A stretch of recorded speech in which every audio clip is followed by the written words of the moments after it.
Yo, what's going on, guys? It is Non-Reality, and in today's video, I'm going over everything you need to know for Land of the Morning Light before it releases. As of right now, it releases in about 8 hours or so. So I basically want to go over every single thing that we know so far in the update. Now, this is Black Desert Foundry. They're an amazing website that will basically has every info you need on the game total. So like, I'll be posting this in the description if you guys want to run through it, because we're gonna be like kind of skimming through it because there is a ton. I don't want to touch on everything super hard. I'm not going to read every text, but basically, this is the new region right here. It's Land in the Morning Light. It is a pretty decently sized region. I'd say similar to like all of maybe Kama Sylvia combined. It is in the northwest of the whole area map. If you like scroll out on your map right now, you can actually see it. It's it's in the fog, but you can see it on the northwest. It is a pretty cool area. It's like Chinese inspired architecture. It is really cool. They have some video teasers here, which we're not going to go over. They tell you about how the new area, Nampo Moodle Village, is where Portrat used to be. That's going to be like the starting area that we go to. Oh, and a quick disclaimer, there are some main story quests that you can do right now to get into Land of the Morning Light, or at least get up to the point where you can teleport there. So make sure you do those quests before the new quests do come out. They talk about the inspiration and theme, all good stuff. They talk about the new races that you'll be seeing, like NPCs around the area. There's a main story quest line. I have been told, or at least speculated, that the main story is going to be like 12 to 15 hours. I don't know how, like, if you read everything and also, watch every cutscenes, because I know there's a bunch of actual unskippable cutscenes in this because they did put a lot of time and effort into this. But yeah, I'd say about 12 hours would be the time for that. They will have a new starting thing for Land of the Morning Light, so I'm assuming that there's going to be a new season coming up. I'm not sure if there's a new season tomorrow. I actually have not heard anything about that, but if there is, you'll be able to use the new update Land of the Morning Light to start there. We have the cost of teleports from every area. It looks to be around 16 to 20 mil to get over to Nampo Village, which makes sense because it is pretty far away and you don't want to have to sail there every time. Just more story and whatnot. Let's see what we got here. Here's the collection of the tales with all the bosses on it. Just more bosses stuff. We get into workers, materials, and nodes. There's obviously some nodes that you can put workers on in the area, which will reward special things. We have a new sort of a sniper rifle that you can craft at the workshop in one of the houses. Let's read this right here. The Dokkaebi Forest excavation node in the Land of Morning Light can also only be used by Dokkaebi workers. When working on the Dokkaebi Forest excavation production base, the Dokkaebi workers obtain the following items with a low probability and store them in the warehouse. We have the Embers of Hongik, main material for crafting ultimate combined magic crystals. We have the Crystals of Harmony, also for combined magic crystals, and we have the Forest crystals, which are for crafting life's crystals. Next up, we have the contribution points. You can pause the video or go to it yourself if you want to look at these. I personally am not going to read everything here. There you go. We have the lodges and how much CP they cost. Now we're going to go into the first main thing, which is Black Shrine boss Blitz. So how this works is basically Land in the Morning Light is not going to have any sort of rotations, like mob rotations on it. It's basically going to have this boss rush type game mode where basically it's shown right here. You have 5 weekly tries or 5 boss tiers that you can do. So basically how this works is right down here there are tiers 1, 2, 3, 4, 5, and then all the way up to 10. Every single time you clear a new one, it uses one of your weekly boss counts. But let's say you redo number 4 again, that doesn't cost any, because you want to try to get the highest score or the highest or the lowest time you possibly can on a boss to get the better rewards off of the boss. And then you could just pause and read this here if you want to. So important info about Black Shrine. Let's read this because it says important. The ratio of damage received dealt by the boss is 90% based on the aura system and 10% of the character's attack, defense stats respectively. They must have changed that because I think it was 80-20 before, but they must have changed it to 90-10. This basically makes it so if you are under geared or really low geared, if you're not 600 gear score, you can still do it and you'll still have fun doing it. You won't need, 650, 700 gear score just to do good on the bosses. It'll be more about actually learning the mechanics and learning how to do like as much damage as possible. Only 10% of skill-specific effects and buff effects related to the character's APDP are applied. During the boss fights, only critical hits from aura attacks are displayed. During the boss fight, critical hit rate for aura attacks is applied at 50%. During the boss fight, 20% resistance to all stats elements is applied. Therefore, for the battle to proceed smoothly, you must use light orbs acquired while proceeding with the main quest to acquire the aura benefits. So basically what they mean by that is when you do the main quest, you're going to be getting like these aura like orbs, and you put those into like this system, which I think they'll talk about down here. Yeah, down here real quick. So basically, you have sun aura, moon aura, and earth aura. Basically, you're gonna want to use like the opposite of what the boss is, or the same of what the boss is. I think it's the opposite. We'll read about it in a second here. And you basically put your orbs into here, and it will basically give you additional stats. And then those are the stats you use to beat the boss. And if you do the main story quest, you'll have more of the orbs. So you do want to make sure you do those. And as far as I know, resetting is super simple. It says reset light orb. I'm guessing the resets are like, you don't have to pay for them because that would be really dumb. Let's look at this real quick. In the aura management tab of the Black Shrine UI, you can check with which aura each boss is weak towards. Each boss has an aura allocated to them, sun, moon, earth, and the aura affects the attack and defense of the boss. You may be able to defeat the lower levels of the boss straight away, but to further progress and make the fight easier, you'll need to collect points called light orbs while completing the main quest and land the morning light, and then use these points to strengthen a certain aura. So yeah, you'll be using the light orbs basically as a currency to level up your specific aura. And like, let's say you want to fight the Bari boss right here, you'd switch it over to whichever one it is weak against, and then like if you want to verse the Apex guy, you'd swap it over to another one that you want to verse him against. And as I know, resets are free, but I could be wrong. You can reset your auras at any time for 2 million silver. Okay, 2 million silver, basically free. Currently, you can get 3 light orbs from the main quest. Let's look at this down here. Just more vision, or more images of what it looks like. Boss kill leaderboards. This is what we all want to know about, obviously, the rewards. So completion time for boss kills will be recorded in a leaderboard against other players. The Black Shrine rankings are applied to each class separately and not to your entire family. So basically, you can do it on multiple characters, but I do think the boss lockout is like, if it's 5 and it's across every character, but like you could do it, once on a Shine, once on a Berserker, those will be different. You still only get 5 total, if I'm correct. The boss kills rankings are updated at 00 every day, and on Sunday at 00, rewards are given to all players who successfully completed the boss. There are different tiers for the rewards, and the reward you obtain is based on your kill speed and ranking. Now, I am a bit worried about this. So obviously the damage is 90-10, but the thing is, if someone is like super geared, they're always going to be at the top of the leaderboards, which means they're always going to have the highest rankings. So my only worry about this is going to be one of those like the rich get richer. The only people that will be at the top of the leaderboards are the people that have like 730, 740 gear score. I don't know. We'll have to see when it actually comes out and we actually play it. Right here, it talks about what you can get. So you get all of these items right here. Nothing too great, just some, basic things. And then you have a probability chance at getting a bunch of stuff. You have, obviously, you can get like Don's gloves. You can get the Flame of Hangik, which I'm pretty sure is used to make the Don's gloves, if I'm correct. You can get some of the new tiers that are in the game, and the crystals. More crystals here. So crystals of harmony, darkness, essence of two. Just a bunch of new items that we'll have to learn about as we play the game. New adventure logs. Everyone loves their adventure logs, don't you?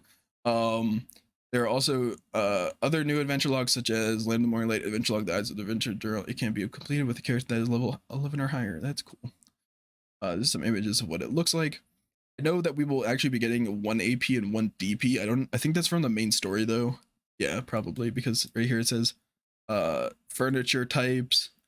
Oh, here's 1 DP, max stamina, HP, coins, a bunch of other stuff, then more max energy. Looks like we'll get 1 DP from the adventure log, and then I think we also do get 1 AP and 1 DP from the story. There'll be 1 AP and 2 DP total from the little expansion. These are the coins that you're going to be getting from different activities, which you can see which items you can receive from those. We have the Don's gloves. This is like the new Fallen God gloves that are getting added to the game. There's an accuracy, or there's an evasion version and a DR version. You can obviously pick which one you want when you craft the item, and I'm pretty sure you can swap it for a certain amount of silver, something like 2 or 3 billion silver probably, to swap it from evasion to DR if you need to do that for any reason. To create the gloves, you require one of the following: a pen Blackstar gloves, or pen bags and levers with level 10 Caphras, and then you need the Flame of Hangik, which you get from doing Boss Rush. Prior to the Flame of Hangik, Flame of Hangik can be obtained drop when defeating any of the bosses in the Black Shrine, any difficulty. You can also craft the Flame of Hangik by heating Embers of Hangik, which were the things that you got from that chest that we were talking about earlier. You'll need 500 of those. These embers are also available from all bosses at any difficulty and can be obtained from the Dokubi Forest excavation node. Or if you want the glove straight away, you can prepare and exchange Crystallize Despair ×1 for Embers of Hungik ×2 at any NPC in Nampo Moodle Village. So I am curious about this. So before, I guess it says right here. Let's see what it says right here. Since there are two different types of gloves for damage reduction and evasion, you can exchange between the two types by completing an exchange quest. Requirements one. Okay, so you can just exchange it back and forth for 200 scorching shards. It looks like, which isn't too bad.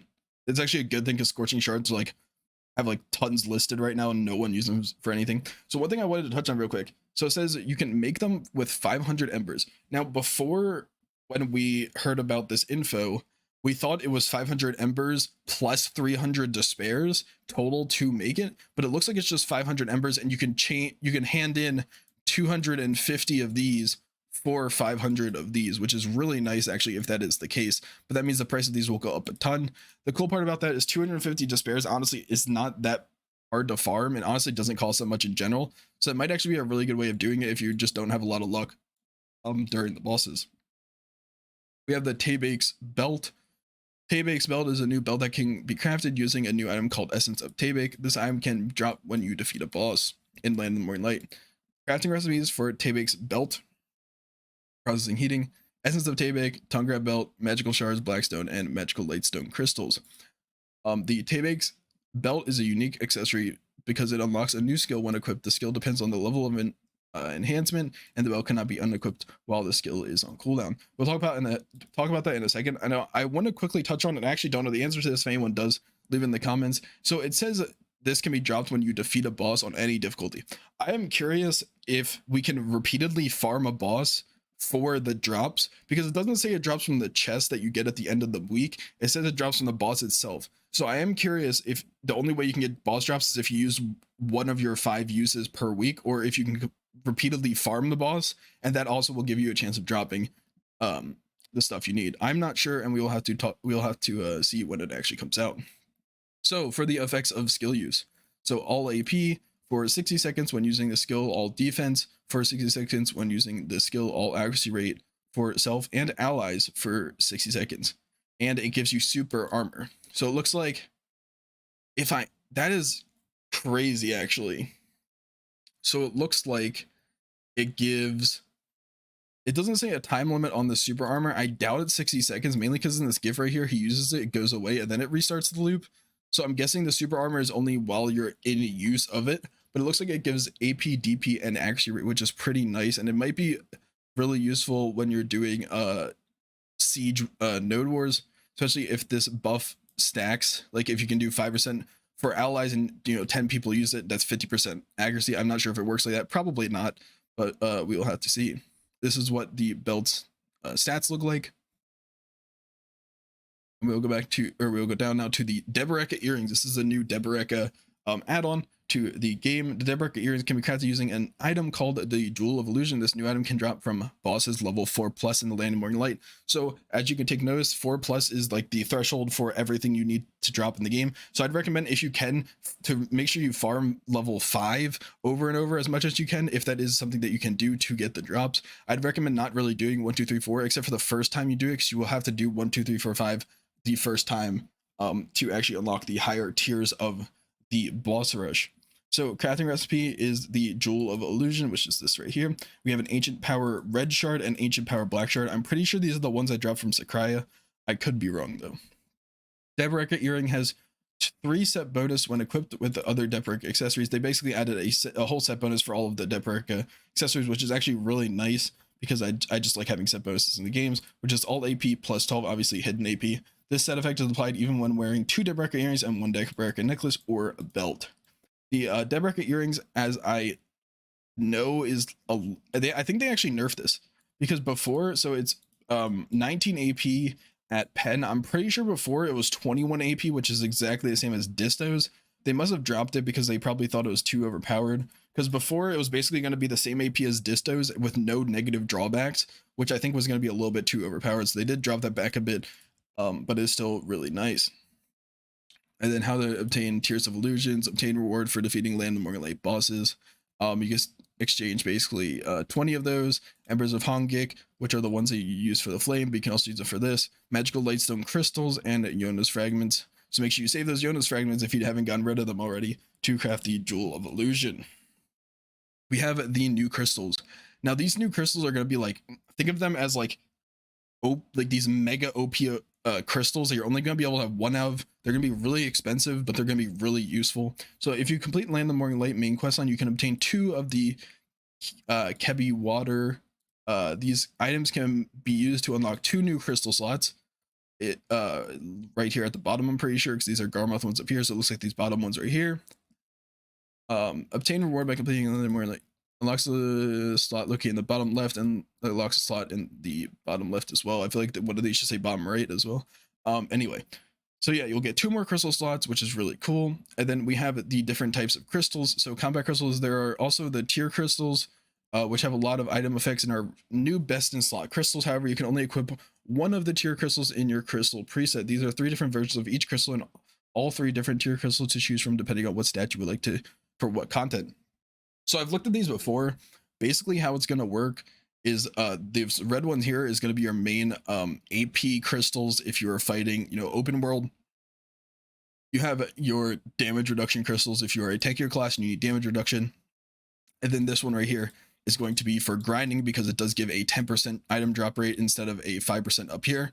And everyone knows that if you are grinding in your late game, you just want more drop rate. You really don't need any more stats, but it is really nice to get the stats, and then you also get the drop rate. And then basically how crafting this is going to work is when you defeat bosses, you have a chance of getting the fragments, turn the fragments into crystals, and then you turn the crystals into the tier.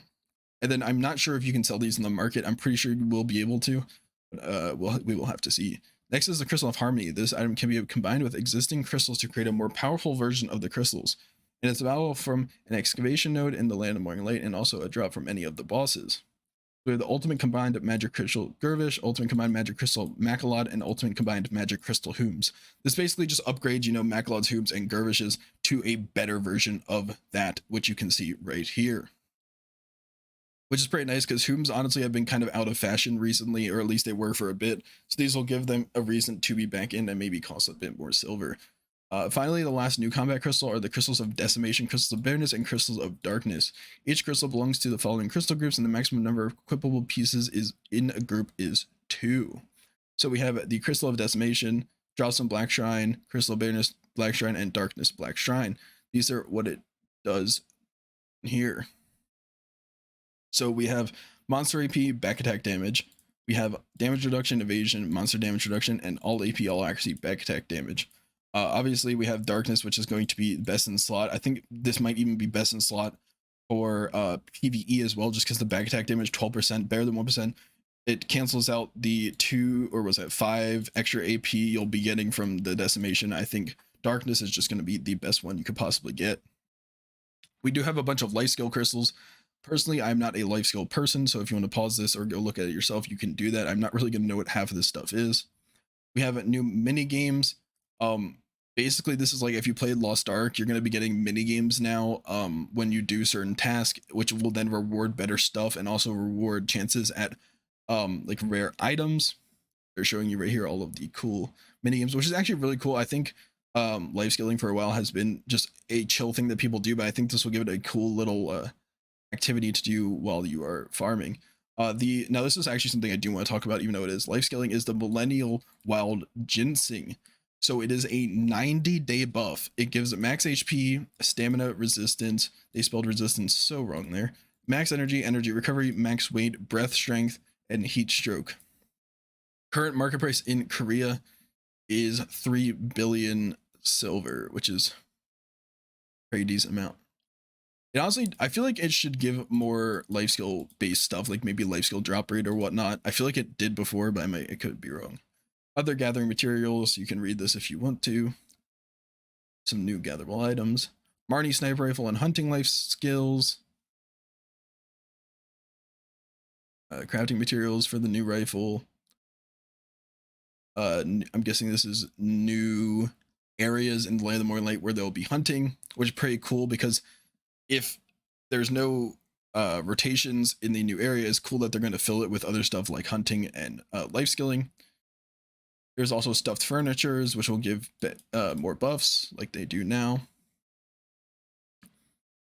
New recipes and utensils, basically a bunch of food things that they're adding that will give, you know, HP, energy regen, all that good stuff. Some more items, somewhere to get them. More buffs. PO cooking boxes have also been updated to include recipes from Land of the Morning Light. Pretty cool. I'll leave it up to a life skill to figure out if those are good or not. We have some existing items and new items. The gourd bottle light can be purchased for 500,000 silver each of the general good vendors in each area of the Land of Morning Light. HP recovery, all that good stuff. More new items, more new cooking items. I'm not going over all this because I do not care. New housing. I know some people care about that. There's going to be a new mansion and a new cabin, as you can see right here, in Land of the Morning Light that you can purchase and decorate. We have a new ship. Now, as I know, this new ship is kind of like an all-around balanced ship. It doesn't excel at one thing in particular, as far as I know. This is how to craft the ship. And that is basically it. That was basically it for this video. I hope you guys did enjoy. I will be linking this in the description if you guys want to go check it out yourself. But hopefully this got you ready for Land of the Morning Light and everything there is to it. If you have any questions about it, put it in the comments below and I'll try to answer it before the release of Land of the Morning Light. But yeah, I'll see you guys in the next one. Peace.